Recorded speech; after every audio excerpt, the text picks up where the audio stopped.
Samo vprašanje časa je bilo, kdaj se bo zgodilo. To, da bodo klasične avtomobilske legende dobile električni motor.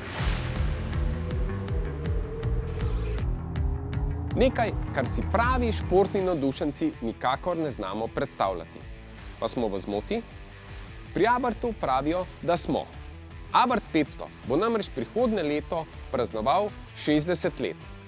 In pod njegovim motornim pokrovom bo električni motor.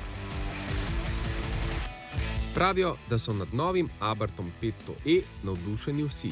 Celo glavni šef skupine Stellantis, Carlos Tavares, ki ga je jasno preizkusil med prvimi in bil navdušen.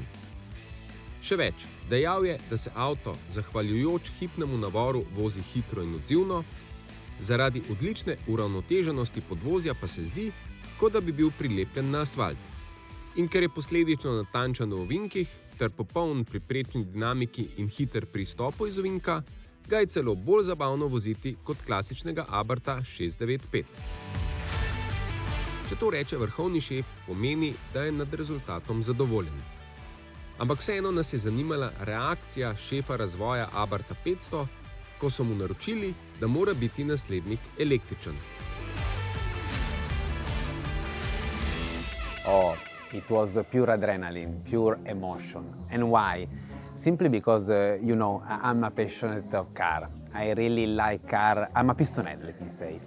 And this car, to me, the assignment to develop this car mean to me to give a future to the passionate like me that will have the chance in the future to feel the emotion and the pleasure of driving in the future world.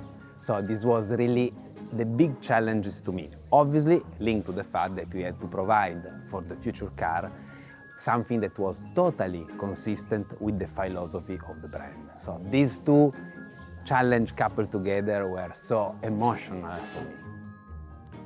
Če je vrhovni šef pohvalil izdelek, morajo biti zadovoljni z njim tudi tisti, ki so ga razvijali. So the car is very, very much performing like we wanted as any Abarth has to be. And this is thanks to the electrification. Because thanks to electrification we have both a lot of torque always available in each moment. And it's perfect because, in example, when you drive in hairpin bends and getting out from hairpin bends, you have the car immediately ready to get out from it. While the normal ICE, all normal ICEs, are in the torque hole typical of the turbocharged car or even the normal ones. So great from this point of view. But then it's not just that, because having electric car means to have a battery that can improve a lot the stability of the car thanks to the lower masses in the lower part of the car. Then this car has a longer wheelbase comparing example to the ICE, the old ICE, and this means to be much more stable on the cars, on the bend, and a larger track. That means, again, to have a better support during in the bends. So, all in all, the performance of this new Abarth are even improving the most performing 180 horsepower of the current ICE. Then, obviously, Abarth is not just performance, it's also style, and you can appreciate in every changes we have done.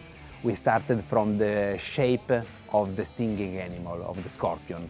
In example, on the front bumper, you can recognize here the forms of the clams of the scorpion, and you can find it everywhere inside the car. Pri Abarthu so na predstavitvi postregli še zanimivimi številkami. Med mestno vožnjo in pospeševanjem od 20 do 40 km/h je električni Abarth hitrejši za sekundo od svojega bencinsko gnanega predhodnika. Tudi na odprti cesti, pri pospeševanju od 40 do 60 km/h, je novinec hitrejši za dobro sekundo oziroma ga prehiti za dobrih 15 metrov. Še bolj merodajen pa se zdi podatek klasičnega pospeševanja. Ko električni Abarth doseže hitrost 100 km/h, se klasično gnani vozi s hitrostjo 91 km/h. Vse lepo in prav, a če se električni avto še tako dobro pelje, pravi avtomobilski navdušenci električno gnanemu avtomobilu zamerijo predvsem to, da ne slišijo zvoka motorja. Slednji za prave navdušence ni zgolj nepotrebno ropotanje, kot ga nevozniki označujejo. It's a very good question, and it is so important, the sound for Abarth, and we wanted to keep the sound for the next generation Abarth electric. But let me be clear on the meaning of having an engine sound on an electric Abarth, because it's the most important way to enhance any moment of the sporty driving and the sporty feeling. This is the rule of the sound on the new Abarth. To support it, we created a simulation of the sound we have on the IC1, and we reproduced through a speaker and an amplifier dedicated. It really follows you while driving, and it enhances any single moment of your sport driving.